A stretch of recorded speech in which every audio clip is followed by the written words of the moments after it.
Hi, my name is JJ, president of We Buy Key Fobs, and welcome to our webinar, How to Hire, Keep, and Get the Most Out of Your Employees. Man, do I have a treat for you today. My guest is none other than Dr. Jeremy Wartman of HRD Initiatives, a leading talent management company.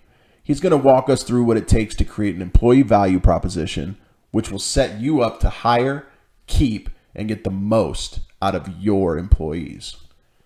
But before we meet Jeremy, I wanted to recognize you, the attendee. We are in unprecedented times. Business has been disrupted, and yet here you are, willing to do what it takes to continue to grow your business. Things look different now. I mean, I'm sitting in my home office talking to a video camera, trying to figure out how to create a webinar for a virtual trade show. You're sitting here in front of a computer attending a virtual trade show. But that's what's exciting. Look, our lives are a river. You're on the river of success. And if you don't think success is down the river for you, it's because it's behind the bend and you just can't see it yet. Everyone is on their own river and on your own boat. And you just have to paddle. That's what makes life so exciting. That's what makes this time so exciting. This isn't 2020. It's 2030 we're living for. This is 2040. This is 2050. And before we know it. And you're not going to get there if you don't keep paddling. So keep paddling, my friend. Oh, and stick around to the end. There may or may not be something free that you can take back to your business to start hiring, keeping, and getting the most out of your employees. But don't take my word for it. Listen to what Greg Dario of Dario Auto Truck has to say about it. Hello, ARA. This is Greg Dario with Dario Auto Truck out of Pueblo, Colorado. A strong company culture should be the foundation in which your business is built on. Your team's actions, in which they complete their jobs every single day, is a direct reflection of your company culture. For us at Dario Auto Truck, we've got a little motto, and that's we go hard. We're an all hands on deck, get the job done every single day, no matter what it takes. Now, that attitude starts with the owners and the managers coming into work with a positive attitude and encouraging your team to get the job done the correct way, the right way, and in the most efficient way every single day. Now, one person can't do it all, and the team needs to understand that. Each role in the company is just as important as the next. Now, we've all experienced some tough times this year, and more so probably than ever. 2020 with coronavirus, whatever else you want to throw in there, it's been interesting to say the least. But for your team to stick by you the way that they have this year, that loyalty is something that needs to be recognized. It needs to be communicated back to your team. And constant communication with your team is probably one of the most important things that you can do. Where is the company going? How is the company doing? And what's the company's goals? So a few things to remember is don't let your circumstances hold you down. Never stop attaining your goals. And don't get stuck in the so-called rut. Now, there's going to be some days that you're going to win big and some days that you're going to lose. But the one thing to remember is that the scoreboard tomorrow is always going to be reset to 0-0, and you've got another chance to win and another chance to go hard. Thank you and have a great day. Wow, Greg, I couldn't agree with you more. Thanks for taking the time to share that with us today. Now, without further ado, enjoy the show. And we'll bring in Dr. Jeremy Wartman. Jeremy, how are you doing? Good, sir. How are you? Excellent, excellent. I see the lovely background. It looks like you are in a hotel. I'm back at it, man. I'm working in Milwaukee right now. Back on the road. Excellent. Well, for everybody out there, let me give you a brief background on Dr. Wartman. That's the last time I'm going to call him doctor because Jeremy and I go back quite a ways. We went to college together. So you can imagine the times and the things we know about each other. We actually also lived a summer in Jamaica together, which was another story-filled adventure. A whole other podcast series. We once partied with Magic Johnson and a bunch of other NBA players in Las Vegas. Jeremy does have his MBA, and he does have his doctorate in organizational psychology. So he has some credentials from an academia perspective, but he's also owner of his own company called HRD Initiatives, a company that supports all businesses from startups to Fortune 500 companies with talent management, also does personal and professional coaching. Most of all, he is my friend, and he has helped me through my journey in what we're going to talk about today, which is the employee value proposition. And to give some backdrop to this whole conversation here, I had no idea what an employee value proposition was, probably 6 months, a year ago, until about 6 months or a year ago. And it came to me when I was trying to write a job description for a manager in our company.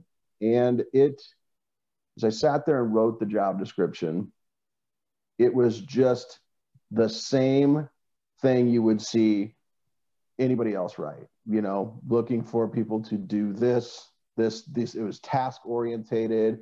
It was very just blah, and here's a salary and here's our benefits, blah. It was just very, very, very, and I want to hire good people.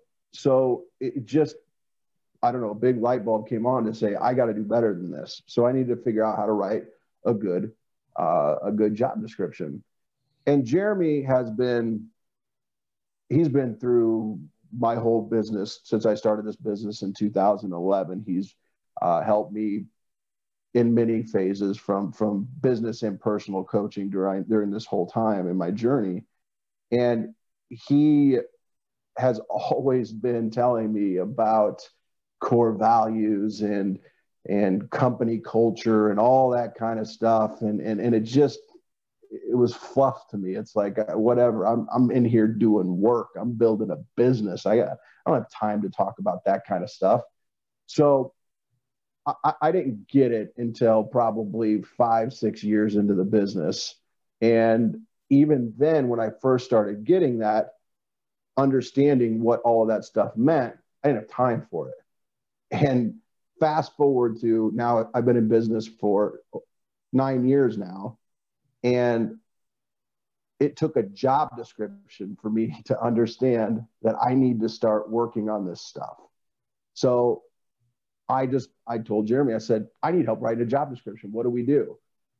Kind of explain to them how you got me to where we are today with an employee value proposition and everything by just that one thing I was trying to accomplish of writing a job description. Yeah, let me just start off by telling you, you're not on an island by yourself. I'm in Milwaukee right now. I just worked with an executive team today. They've been in business for, I don't know exactly how many years. 30-ish years, $350 million. They're just now to this point of, wow, we really need to get more intentional about the purpose of our business. And just to kind of put it in perspective for everybody, I think a lot of business owners understand the concept of the need of, having a mission and a vision and understanding what the purpose is. But since COVID has hit, man, when it first hit, my business took a back seat. Talent management, leadership development, all that stuff, because people had to go into, adaptive mode. But I'll tell you what, as soon as early May happened, I have gotten more phone calls from business leaders about this very topic. Like I said, business leaders understand the importance of purpose, but something has happened since COVID that they're sitting back and saying, you know what, I need to be more articulate about that right now, because in this great reset, if you will, business leaders are really sitting back and thinking about who and what is the right talent I want and need to have to make this thing continue to grow and be successful and not waste my time on people who don't fit.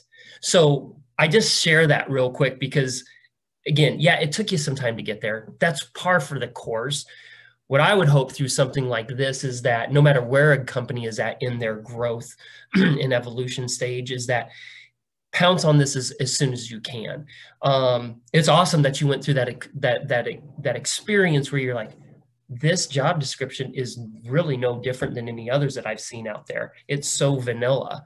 So basically, when JJ reached out to me, I said, JJ, we got to get clear about what makes your business unique to other people in the same metropolitan area that you're competing for talent for.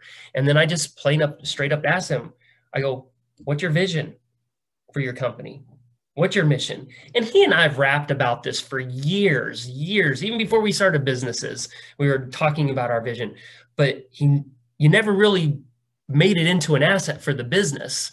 So that's basically where we started. It's like, JJ, today's workforce, everyone has talent. And today's workforce, no matter which generation they're in, they want to use their talents to accomplish something. They want to be a part of something bigger than themselves. And so that's why this purpose stuff is so important.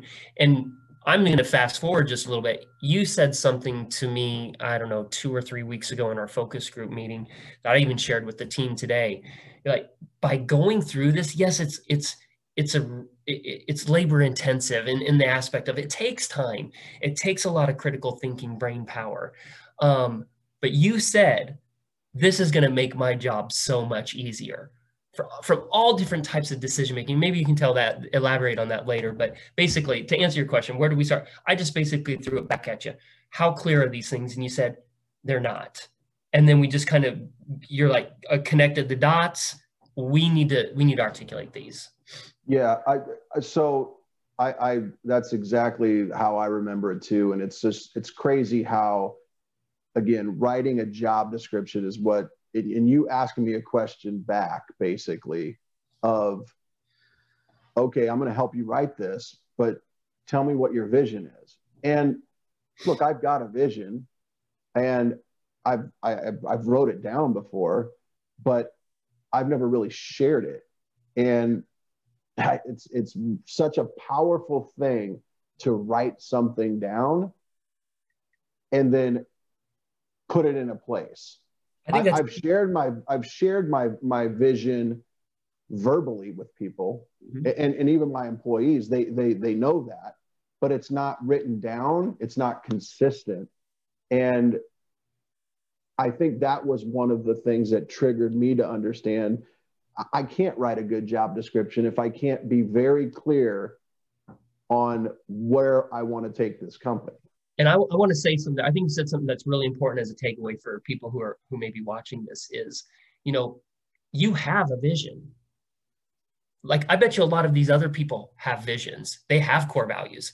They have the active ingredients. They just need to put them in the right order and tell the story. And that's key. I mean, from a basic level here, again, to be able to write a job description, you have to be able to tell people not just what the job is, but what your vision is. That's what you're going to offer them. You're going to offer them to be a part of that vision, to be a part of the company, to help it grow. And you can't say, you could say it in a generic way, but you're not going to stand out in just a job posting, nor interview processes or anything like that, if you're not telling them and showing them what you've come up with for a plan and how they're a part of that plan. And I've done thousands and thousands of workshops, spoken at a lot of conferences, blah blah blah. So it was interesting to me, especially in the early 2000s. I would say things like mission, vision, and values, and you would literally get some people to roll their eyes at you, and they just kind of think that soft, fluffy, propagandic stuff. But the best leaders and the best organizations know that those are some very important and critical assets to the success of your business. So I think that's a great opportunity, staring everybody in the face, is let's look at the active ingredients that are already exist in our business, and let's write these down. Simple as that. It could be that simple. So if you could tell me in a non-PhD way, because I don't have my PhD, by the way, I give him a hard time about that all the time. Tell me define employee value proposition. Yeah. So let's do it in a comparative stance. What's your customer value proposition? I guarantee you have one. You're sitting out there doing marketing, whatever it is, to convince somebody to do business with you. What's your employee value proposition? That is, what are you dangling out there, or what are you offering to employees in exchange for their hard work and commitment to you? That's what an EVP is. Gotcha. Can I ask you this real quick here? Because I could say my old school mentality was money and a job. That's what I've got to offer you, you know? That is literally a slide I have on my presentations when I talk about this at conferences. The old school mentality around EVP is, they should just be happy they have a job and they're getting a paycheck. The new school mentality is, I should be ecstatic that these people have chosen to work for my organization. And now I better invest and work hard to make sure they don't leave me. And I'm not saying coddle people. I'm not saying give people free rides. I'm all about a kick in the pants and accountability. But the reality is, the natural phenomenon that we've seen in business is that we work so hard to recruit people to come work for us, and then we take them for granted once they come in the door. So here's the kicker. To have a really good strategically designed EVP, it not only is used in the job description in attracting talent, but it's also used in the ongoing employee relationship, in making sure that they understand why this is such a darn good place to work. Because there's this saying out there, absence will make the heart grow fonder. Well, that's not true in business. In business, absence will make the heart wander. And what that means is, if we don't give our employees the developmental love and coaching and career pathing that they want and expect, they will go to another company who will. And that's what's unique about today's and tomorrow's workforce is everybody has talent and they want to develop those and use those. So that's why an EVP, it's the give and the get. Here's what I'm going to offer you as an employer in exchange for your hard work and commitment. So I think one, and I get it now, but I want to let people know my thought process when you explain stuff like that to me. And again, this took years for me to really understand this. But what I interpreted in the beginning of what you just said was, these guys are a bunch of babies. Why do I got to sit there and like you said, coddle? Why do I have to? I mean, let's just do some work, you know? Let's just get in here and have a job and put your best effort in, and you'll see, you'll start rising and to the top if you do good work and all that kind of stuff. And that was my mentality. How do we shift that mindset more rapidly than take it from, because like I said, 5 years to really realize that stuff is important, and that will set us apart when people are looking for jobs. And it will, and we'll get to this later, but when you have all of this stuff in place, it makes making decisions so much easier. In every facet of your everything, when you have core values, employee value propositions, missions, all of that stuff in place, decision process gets made easier. But let me bring that back around to the exact question of how can we help people get past what took me 5 years of like, these people are just a bunch of babies, man. I don't want a bunch of babies working for me anyway. Why do I have to hold their hand for everything? I mean, you know me and personality. I mean, everybody's different and they process different, but the lowest common denominator is it's a paradigm shift. It is going to be such a different mindset. So it's just basically where we tap into intelligence. Your business leaders, you're smart enough to know that this is an important thing to attract and retain talent so that your business stays open and successful. That's literally where I just tap into their intelligence. And you know what, to be honest with you, I get some people who are like, nope, I don't drink this Kool-Aid. And that's fine. And that's when you see them get purchased by somebody else. You see them just completely go out of business because they can't keep anybody around. And, you know, turnover is so expensive. I mean, go on and on. The lowest common denominator, JJ, is it's intelligence. Like, no matter, even if you want to fight it, if you're old school and you just work hard, which I'm all about work ethic and working hard, and I still expect people to do that. But the way to get them to commit to that now is by sharing that purpose with them. Yeah, good point. I also think, as you were saying, that another thing for me was I think I had the same problems over and over when it comes to hiring people and managing people. You know, it's always the same things over and over. And you know, that's Einstein's definition of insanity. Yeah, so I got tired of it, and doing the same thing over and over and expecting different results. It's not going to happen. Right.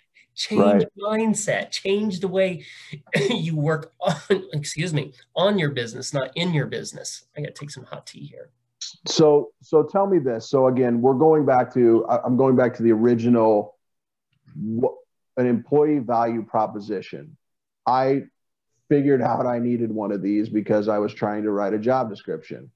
Through that, we discovered that I need to know what my vision is, what my mission is, what my core values are. Is there a specific order of these things that we should be doing in order to get to an employee value proposition? And can you explain that to everybody? Yeah, you're right. There is a methodology, right? You know, you would obviously want to start out with the vision, right? And I've literally, the executive leadership team I was with today, and I mean, these people have been in business for 30 plus years. All these were senior managers. They're like, Jeremy, what's the difference between mission and vision? So let's just start there. Your company's got to start with a vision, and a vision is very grandiose. It's very longitudinal, and it may or may not be measurable. It's something that your company aspires to be just in the universe. And I know that sounds so big and fluffy, but it really is a powerful critical thinking exercise. What do I want to potentially grow this thing into, right? Once you kind of have that big picture idea, well, then the next step is, then what is the mission? And when I explain mission, I ask people to think about a SWAT team, right? They huddle up, they know exactly what they're trying to accomplish. And that's what it is for an organization is, why does this business exist? And who do we serve? And what are we trying to accomplish? And, you know, as the business grows and evolves, the mission may grow, it will grow and evolve. So we got the vision, what we aspire to hopefully morph into. We've got the mission, this is what we're trying to accomplish. Then you've got your core values. These are the fundamental beliefs of your company. These are the things that basically say, here are the exact behaviors we want and expect of you in order to accomplish our mission and achieve our vision. And then from all of that, we can create the employee value proposition, which basically is an articulation of your company's culture. That's the process. Got it. So for people out there that might not have all of that process down, the written down vision, the written down mission statements, or maybe they need updated, maybe same thing with the core values. Yeah. If they do not have an employee value proposition, is there a way to get one without going through the entire process to kind of give a jump start to them trying to hire the right talent? Yeah, but I think, I mean, I've got a template that we could offer folks that we could take them through the process. Could they get to one? Yes. Would it be the best? I don't think so. And as they go through this process, they might say, you know what, we need to pause. We need to slow down to speed up. Let's go back to the vision and mission stuff. But yeah, yes, I do. I have a template. I have a process that we could share with people, and yeah, it can be done. So I will, what I'm going to do, everybody stick around to the end of this, then I will get with Jeremy and we'll figure out how to get that template to everybody so they can work on their own employee value proposition. And I think it sounds like what it'll end up doing is stimulating a lot of thought and a lot of critical thinking, as you would say in your PhD terms, to see what, do a gut check and figure out, what's really important. Yeah, it is a great critical thinking exercise. Okay, so stick around, everybody. We'll get that. So let me ask you this. Again, to try to bring this full circle, we were talking about the subject of this webinar is how to hire, keep, and get the most out of our talent. Yep. I started this conversation with how to hire because I needed an employee value proposition in order to put a job posting out on the market in order to try to hire somebody. Let's say I've gone through that process of the vision, the mission, the core values. I've got my employee value proposition. How does all of that help me? Now I hire somebody. How does that help me keep my employees? What does that do? Well, the EVP will really get into that if it's a good EVP. If a company has, okay, let me step back. A lot of companies probably have an indirect EVP. And here's a great way to test your EVP. Go to your company's website or wherever you post your jobs that are open and read it. And critically ask yourself, what am I offering these people as it relates to a work experience in exchange for their hard work? Then go to a competitor that you're fighting for talent against and read and do the exact same exercise. And then ask yourself, how different is this? And what you're probably going to find out, I mean, I've literally done this with business owners and they look at it and they're like, there's pretty much no difference. We're pretty much all saying the same thing. But yet when I talk to them one-on-one, they're telling me how unique and special their culture is. A really good EVP doesn't just focus on that aspect, as I mentioned earlier at the beginning of this. It really focuses on how am I going to invest in you as a developing employee so that you don't get tempted to go work down the street for an extra $1 an hour, or if a recruiter calls you up and you take that call. So a really good EVP will proactively address that. But then the next part is getting into talent management, which you and I have been around the block a million times on. I mean, that's a whole nother one of these things, but that's your intentional action around, attracting, engaging, building, and retaining talent. There should be an entire strategy around that. Lots of companies maybe have an HR-ish function, and what we've recognized is that most of those HR functions are a bunch of disparate people-related activities that aren't really put together in a human capital strategy, and they're mostly all compliance focused, which compliance HR is very important. So this is interesting. So you're saying, I'm going to try to bring this down to where it's resonating with me. You're saying that it is a whole nother strategy. Once you get somebody in the door, it's great. But once they're in the door, in order to keep them in the door, you have to keep communicating your employee value proposition, your vision, your mission, your core values. You have to communicate that on a very consistent basis. You need to make it a part of your company consistently. And I think that's the big word for me as I've gone through this process with you, is that it takes a long time to not only come up with all of this stuff if you haven't done it already, but it's even more work, which is, again, it's okay for work, but continue a consistent communication of all this stuff. It's an investment of effort. Yeah, once you start flowing, though, it kind of, I always tell people, at some point in my business, it became its own living, breathing thing. We kept growing and it became its own thing. This company culture, the vision, the mission, the core values, in my eyes, is when we continue to communicate all of that stuff, it becomes its own living, breathing piece of the business. And that's what keeps your talent there, because they're always communicating those things on everything they do. Is that relatable to how you keep it? Yeah, that's dead on. I jumped the gun and got a little high level. It's like basically once you create those assets, you've got to integrate them into all of your talent management stuff, which you, like you said, it is effort. But remember the idea we came up with a couple of weeks? I mean, you actually got excited. You're like, wow, that actually sounds like a lot of fun. Yeah, right? Absolutely. And yeah, I've done this for a Fortune 500 company before. We had a blast with it. I mean, people loved being culture champions and celebrating idealized behaviors, you know, celebrating the core values. I mean, it is a lot of work. You're dead on. But again, we tap into the intelligence. With hard work comes a big payoff.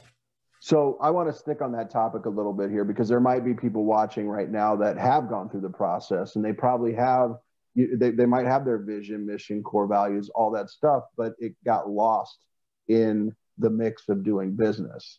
So I think that this is a good point for all you people that have done that to reevaluate your communication efforts of all of those assets, of your core values, of all of that stuff. Are you, some of the ideas that Jeremy's given me and other business leaders that I've talked to that really live and breathe company culture is they try to make it a part of every meeting. It's how does this have an effect on what core value does this meeting have? They start out a meeting that way, That's right. or they end a meeting that way, or they have specific meetings on these things once a week to continue the communication. And it's up to us. And that's the other interesting part here is that as a leader, we have to champion it. We have to champion it. Like we have to be where all the communication starts with all of this stuff. So we can't just expect to throw it out there, to everybody else. We have to drink the Kool-Aid also and continue to communicate it to everybody on a consistent basis also. So, and if you've done this, I have to jump in here and say this from a scientific perspective. Here's the scary part. Let's say you've gone through all of this, like you're saying that some people may have done. And if you've done it and then it sits on the shelf, you actually run the risk of demoralizing your workforce because your associates there are thinking you just did it for propagandic purposes. That's the danger in embarking on something like this, but that not, as you said, making it a continuous part of your communication campaign as the CEO and other culture champions. So I'm glad you brought that up because this is a very powerful exercise. It can be powerful in a positive way. If you really embrace it, you really are consistent with it and roll it out. But it's also powerful in a negative way if you do it for a check in the box exercise, because everybody's like, they don't really care. It really doesn't mean anything. We're a bunch of hypocrites.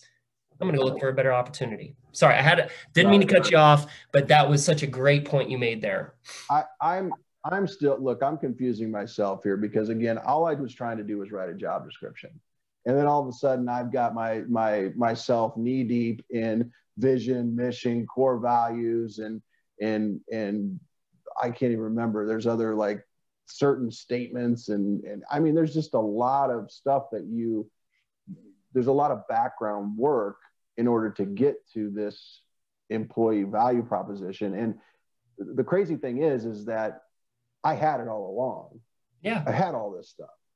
It just took communicating with my employees the right way to really pull that stuff out and then figure out how to write it down in a way that we can circulate it in a more general way for to pertain to really anything in the business. So I think it's important that as we start with, I was trying to write a job description.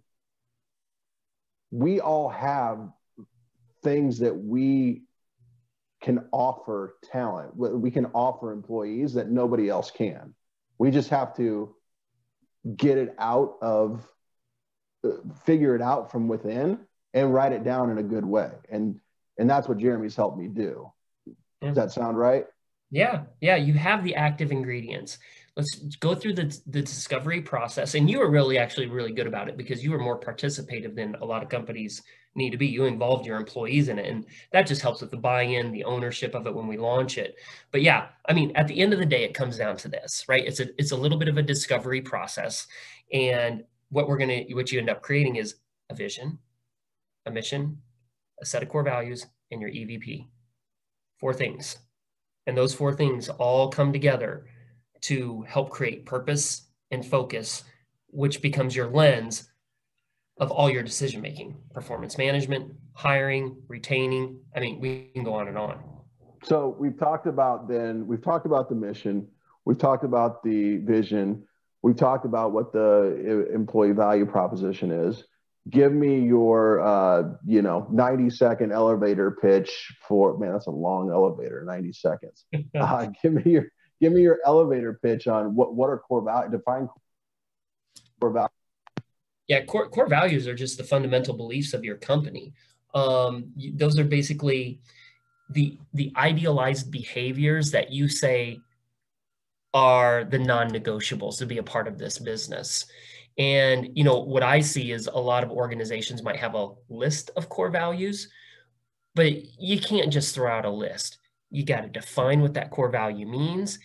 And not only do you define it, but then you give it behavioral examples of what that core value looks like in your business. That's what starts to really differentiate you. So core values are just your beliefs.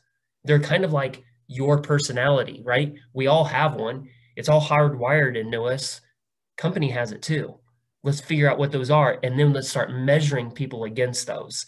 It makes recognizing good behaviors so much more fun, and it makes those tough conversations when people aren't living up to them that much easier. So let me ask you that. I'm sure most companies have, there's a handful that are very common core values. Can you throw out just some so people can have an example of what some of these might be? I mean, to comes to mind is like trust is probably a really good one. Usually something around integrity. Yep. Usually something around teamwork, collaboration. Usually a lot of them have something around client service, but if you really do an analysis of some of the biggest, most successful companies, they don't say anything about clients. How about fun? Yours? Yeah. So, I love it. That is you. I've seen it maybe a handful of times, but it's not like on your common list. And that's why I love it, because it really defines your culture.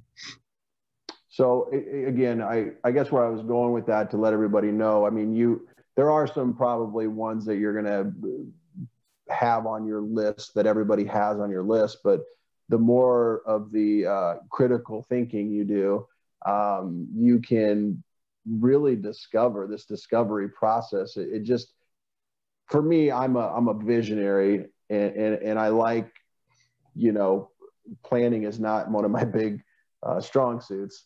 So it's painful for me to have to plan things, but I know the only reason I got to where we are today is because I had to learn how to plan. The work you put into the plan is just as important as the vision itself. Do you remember the beginning part of our project together? You were calling me a couple times a week, emailing me. You're like, Jeremy, I don't understand this. Jeremy, this is frustrating. You're such a big picture visionary guy. But I mean, you learned that that's, again, tapping into the intelligence. You knew it was the right thing to do. Yeah. And again, I don't like the details. I don't like to get lost in details, but it's worth it. I guess what I'm trying to say is, at the end of the day, as all of you watching this probably know, it pays to plan. It takes a lot of time, and it might not be your favorite thing to do, but it definitely pays to plan ahead. Okay. It goes to that statement. I don't think I said it earlier, because my meeting earlier today is mixing with this, but I don't think it's a cliche, but you've heard this statement. You got to work on your business just as much as you work in your business. And that just means you got to step back. You've got to do these types of planning exercises and these strategy type of thinking exercises, so that it makes working in your business so much easier. It's funny you say that, because I had this exact same conversation today on a leadership call I'm a part of. We were talking about specifically,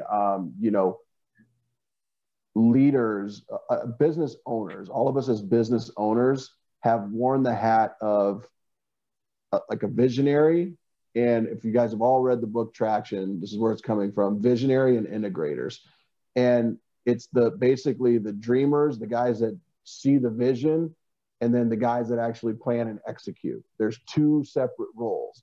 And as owners, most of us have done both those roles, especially in the beginning. And as you grow and scale, you've got to pick a lane. You can't be both.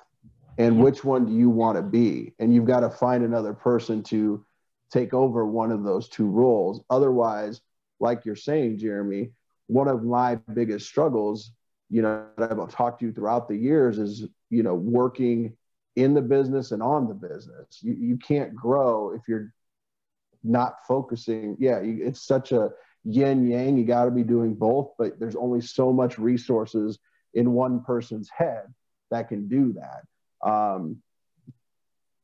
Got to from all of that, but I think it's important for people to know we've most likely been both of those roles, and we've got to pick a role. How many years did it take me to get you to do Traction? Yeah, true. True. Traction, E-Myth, all those things, they're all kind of the same thing, same concept. Hopefully, if you guys haven't heard of those things before, please check those out. They're game changers once you look at them.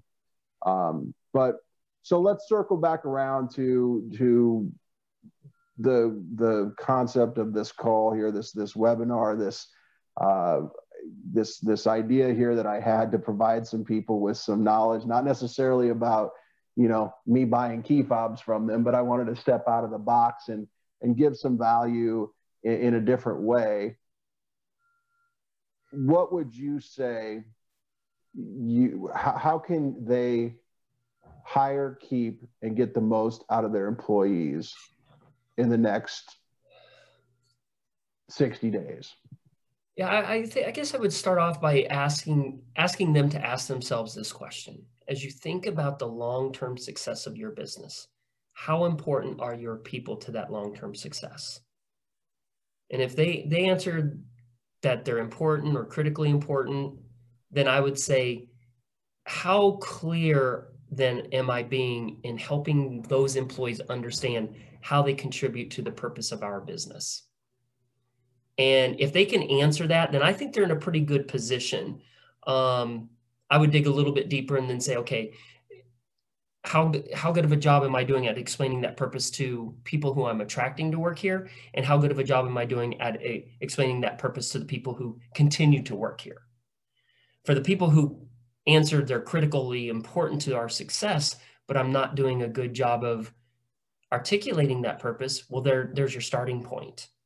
And then I think it is just going through, I mean, at a minimum, maybe that EVP template that we might, give to them, or maybe the light bulb goes off after watching this and you're like, you know what, no, I need to step back, work on my business. And that means articulating these assets by looking at the current active ingredients. I think that would be a huge, huge help for them. So let's do this. What I got out of that there is that here's an action plan. I like to take action as quickly as possible. So everybody that has attended this, obviously now, I'm going to go ahead and get with Jeremy and get this employee value proposition. Is it a worksheet, basically? Yeah, I'm taking a note here. I've got it created into it's a template. It's like 2 pages. It's simple. Okay. And they just follow the process. So we'll get that to you guys. We'll, at the end of this webinar, we'll tell you how to do that. And once you have that, you complete that, they can send it back to you and you can take a look at that, give them some feedback and everything. And we'll take care of any kind of, fees that would come with that initial consultation, just because you guys attended our webinar. Does that sound like a fair deal? Yeah, we work out a deal on that. Sure. Excellent. Well, Jeremy, man, I really appreciate you taking the time. I'm sure you had a whole lot to do there in your hotel room tonight. So hope I didn't disturb you too much. Again, yeah, I'm COVID, man. Just watching the World Series. Yeah, it's this.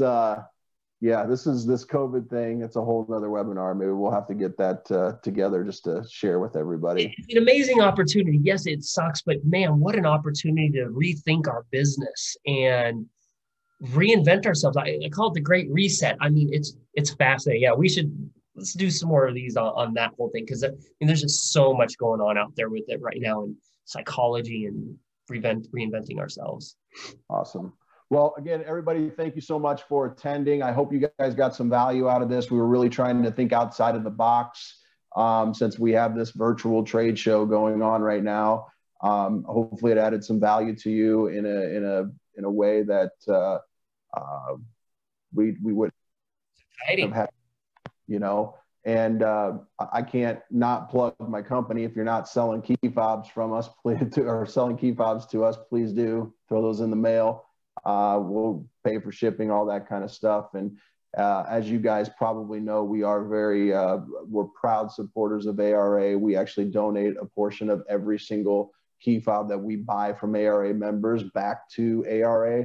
And last year we actually matched that donation. I think we ended up donating a total of $5,000 or $6,000 back to the ARA Foundation last year. So appreciate your guys' support and continued support. Good luck through all of this, and hope you guys find some good talent here in the near future.